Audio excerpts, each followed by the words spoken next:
Hello and good morning everyone. आप सभी लोगों का स्वागत है आपके अपने यूट्यूब चैनल स्टडी ग्लॉस पर। मैं हूं डॉक्टर मोनिका और आज हम 25 जून से रिलेटेड जितने भी इम्पोर्टेंट क्वेश्चन बन सकते हैं उन पर डिस्कशन करने वाले हैं। और क्वेश्चन से रिलेटेड जितने भी इम्पोर्टेंट फैक्ट होते हैं साथ में वो भी मैं आपको बताती हूँ। ये हमारा टेलीग्राम चैनल है, यहाँ पर आपको क्विज अवेलेबल हो जाएगी और इस लेक्चर की जो पीडीएफ है वो भी आपको यहाँ मिल जाएगी। ये आपके लिए आज का मोटिवेशनल कोट है। विजेता कभी अपनी हार नहीं मानते और हार मानने वाले कभी जीतते नहीं है। इसी मोटिवेशनल कोट के साथ में हम स्टार्ट करते हैं आज का सेशन।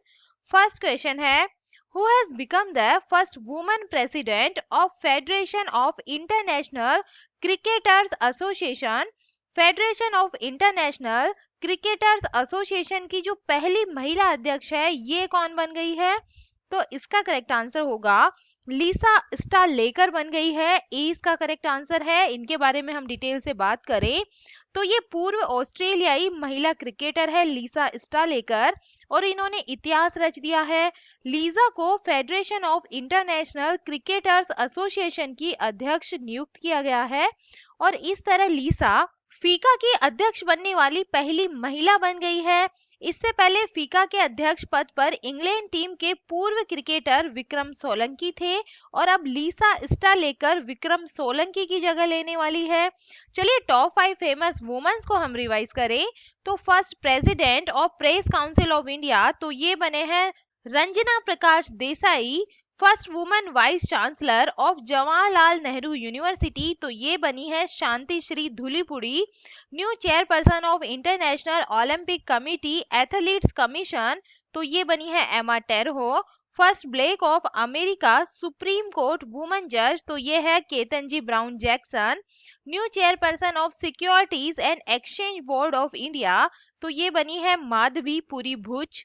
सेकेंड नंबर क्वेश्चन है, which has become the first tourist train of India to connect India and Nepal on the Ramayana circuit. Ramayana circuit पर भारत और नेपाल को जोड़ने वाली भारत की पहली पर्यटक ट्रेन कौन सी बन गई है?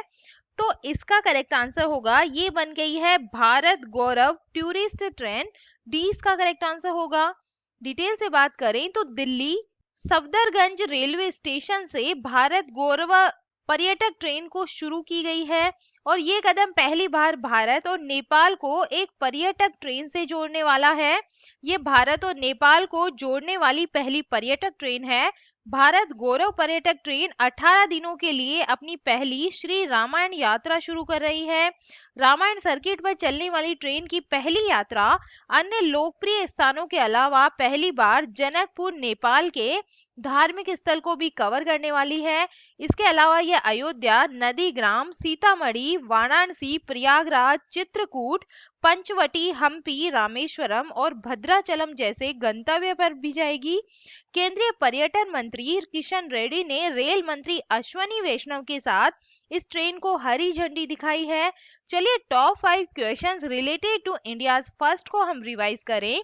Where has India's first coarse grain operated greenfield grain based ethanol plant inaugurated तो इसका जो इनोग्रेशन है ये किया गया है पूर्णिया बिहार के अंदर।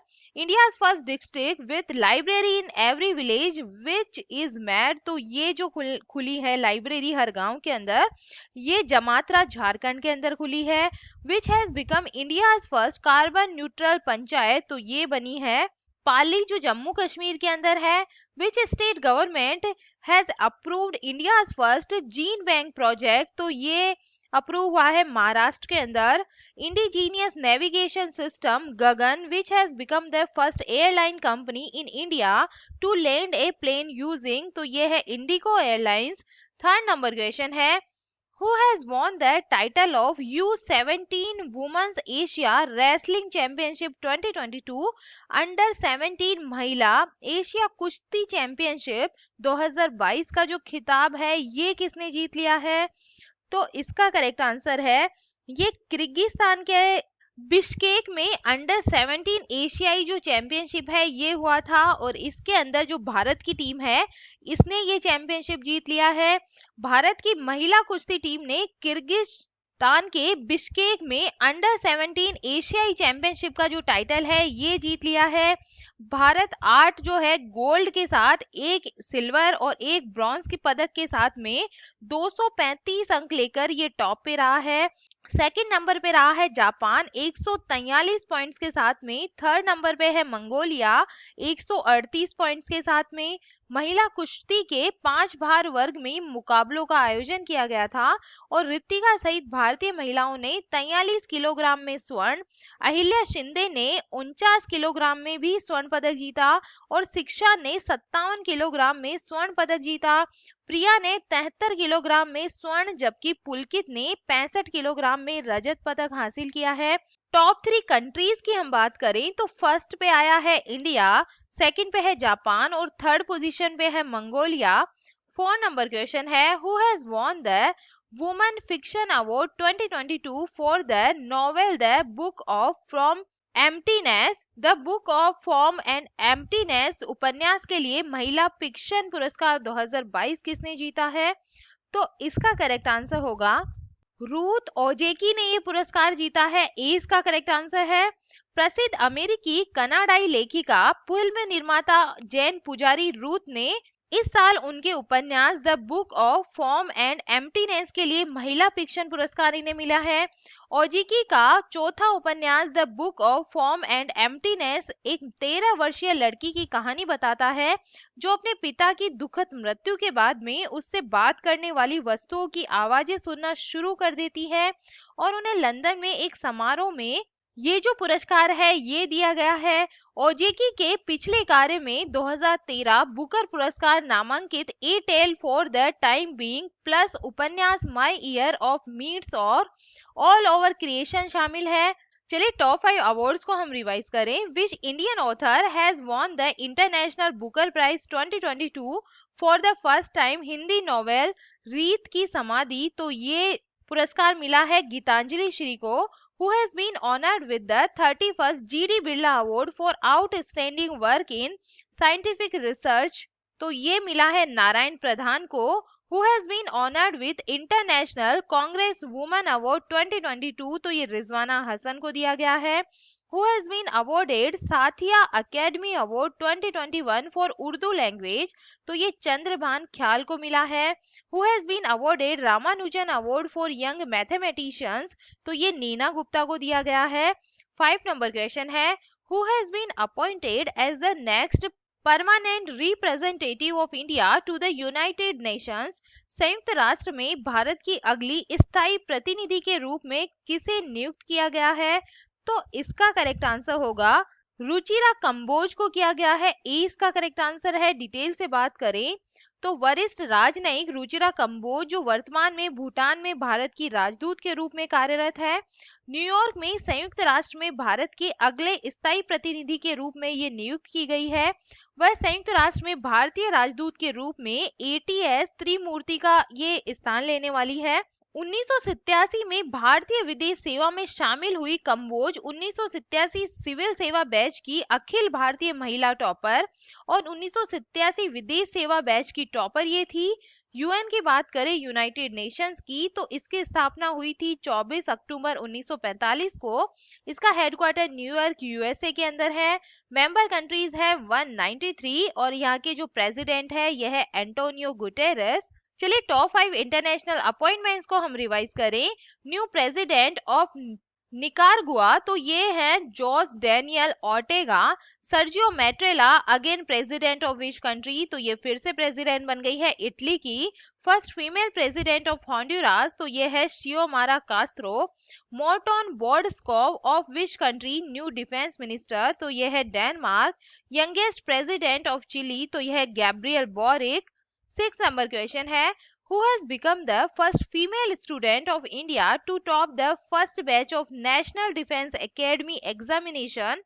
भारत की महिला राष्ट्रीय रक्षा अकादमी परीक्षा के पहले बैच में टॉप करने वाली पहली छात्रा कौन बन गई है?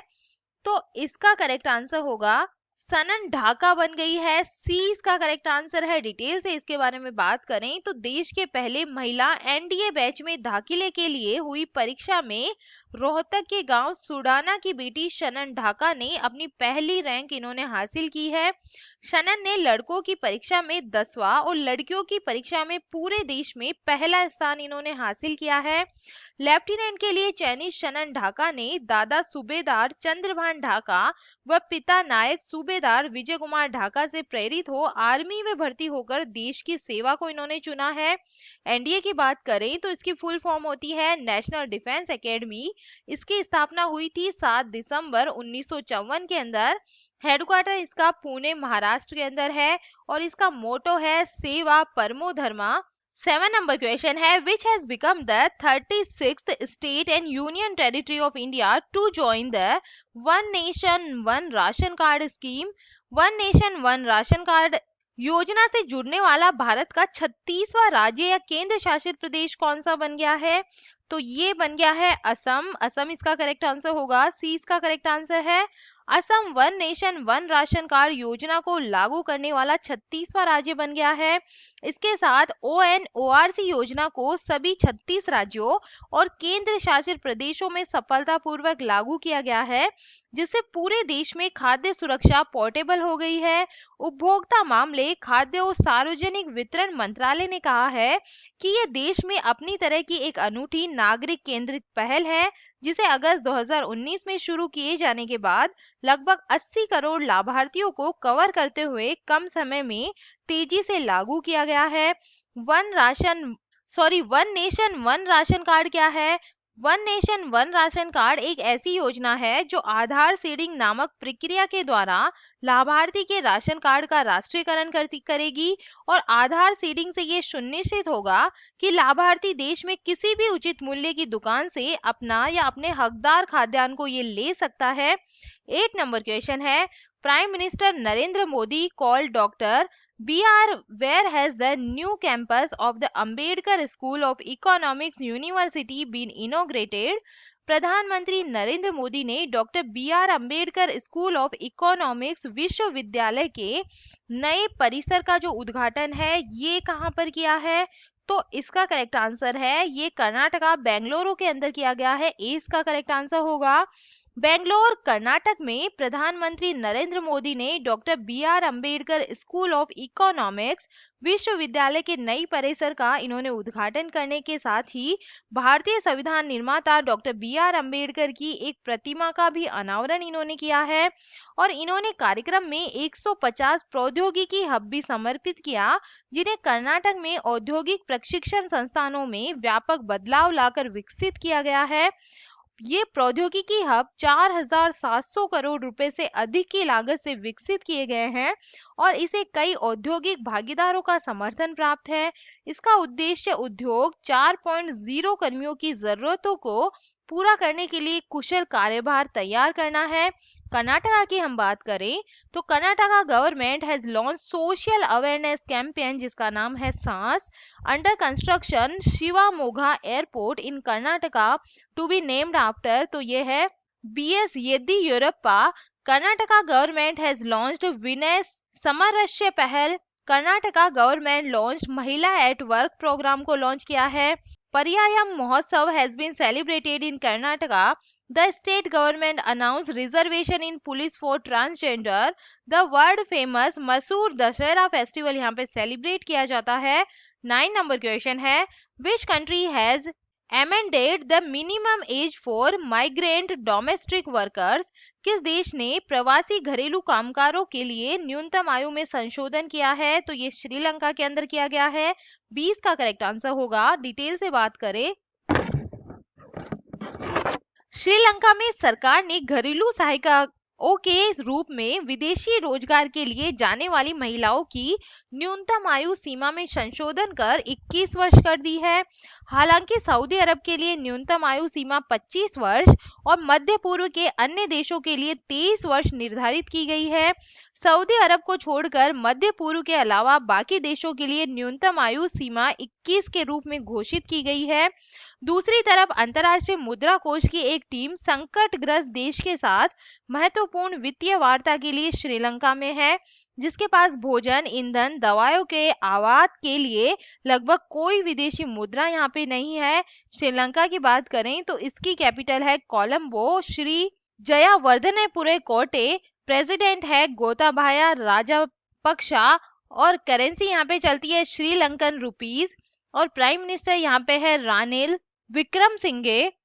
10 नंबर क्वेश्चन है, how many lakh crore was increase the wealth of India's in Swiss bank in 2021।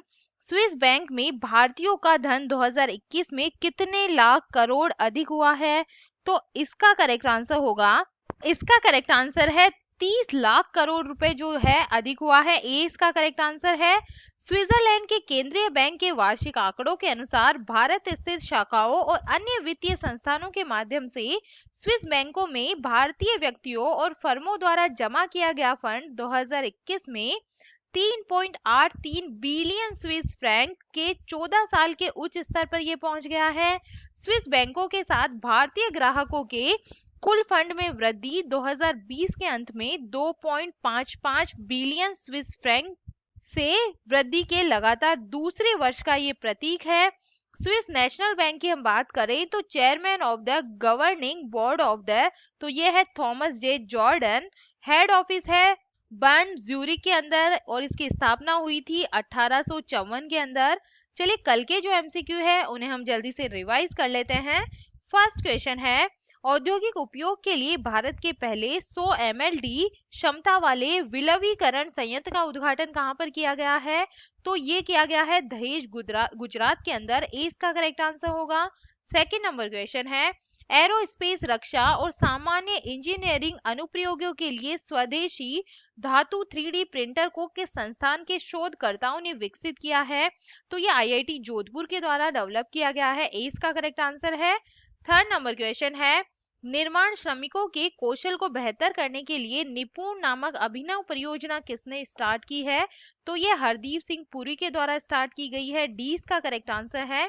Fourth number question है, प्रधानमंत्री नरेंद्र मोदी ने स्वतंत्रता सेनानियों के सम्मान में क्रांतिकारियों की गैलरी का जो उद्घाटन है ये कहां पर किया है? तो इसका करेक्ट आंसर होगा मुंबई महाराष्ट्र के अंदर किया गया है। सी इसका करेक्ट आंसर है। 5 नंबर क्वेश्चन है, वर्ल्ड म्यूजिक डे कब सेलिब्रेट किया गया है? तो ये 21 जून को सेलिब्रेट किया गया है। 20 का करेक्ट आंसर होगा। 6 नंबर क्वेश्चन है, फातिमा पेमान किस देश की संसद में हिजाब पहनने वाली पहली मुस्लिम महिला बनी है? तो ये ऑस्ट्रेलिया के अंदर बनी है। 20 का करेक्ट आंसर है। 7 नंबर क्वेश्चन है, किस राज्य के मुख्यमंत्री ने सोनू फोगाट की पुस्तक अष्टांग योग का विमोचन किया है? तो ये किया है हरियाणा के जो मुख्यमंत्री है मनोहर लाल खट्टर, इनके द्वारा किया गया है। सी का करेक्ट आंसर होगा। 8 नंबर क्वेश्चन है, प्रधानमंत्री मोदी ने कहां पर सेंटर फॉर ब्रेन रिसर्च का इन्होंने उद्घाटन किया है? तो इसका उद्घाटन किया गया है बेंगलोर के अंदर। 20 का करेक्ट आंसर होगा। 9 नंबर क्वेश्चन है, Gautam Adani the man who changed India नामक जो पुस्तक है ये किसने लिखी है? तो ये RN भास्कर के द्वारा लिखी गई बुक है। सी का करेक्ट आंसर होगा। 10 नंबर क्वेश्चन है, कहाँ आयोजित महिला शांति और सुरक्षा संगोष्ठी में भारतीय महिला सैनिकों ने भाग लिया है? तो इसका करेक्ट आंसर है मंगोलिया। इसका करेक्ट आंसर होगा। सी इसका करेक्ट आंसर है। और ये था कल का स्टडी ग्लॉस क्वेश्चन। ड्रोन नीति को मंजूरी देने वाला भारत का पहला राज्य कौन सा बन गया है? तो इसका करेक्ट आंसर होगा हिमाचल प्रदेश बन गया है। डी इसका करेक्ट आंसर है। और ये है आप लोगों के लिए आज का स्टडी ग्लॉस क्वेश्चन। किस राज्य के मुख्यमंत्री ने भ्रष्टाचार को रोकने के लिए SCB 14400 नामक मोबाइल ऐप को लॉन्च किया है? तो इसका आंसर आप मुझे कमेंट सेक्शन में दीजिएगा। यह हमारा टेलीग्राम चैनल है, यहाँ पर आपको जो क्वेश्चन है वो क्विज के फॉर्मेट में अवेलेबल हो जाएंगे और इस लेक्चर की PDF भी आपको यहाँ मिल जाएगी। आई होप आपको सेशन पसंद आ रहा होगा। अगर पसंद आ रहा है तो इसे लाइक कीजिए, अपने दोस्तों के साथ में शेयर कीजिएगा। तो चलिए मिलते हैं हम एक नए सेशन के साथ में। Thank you.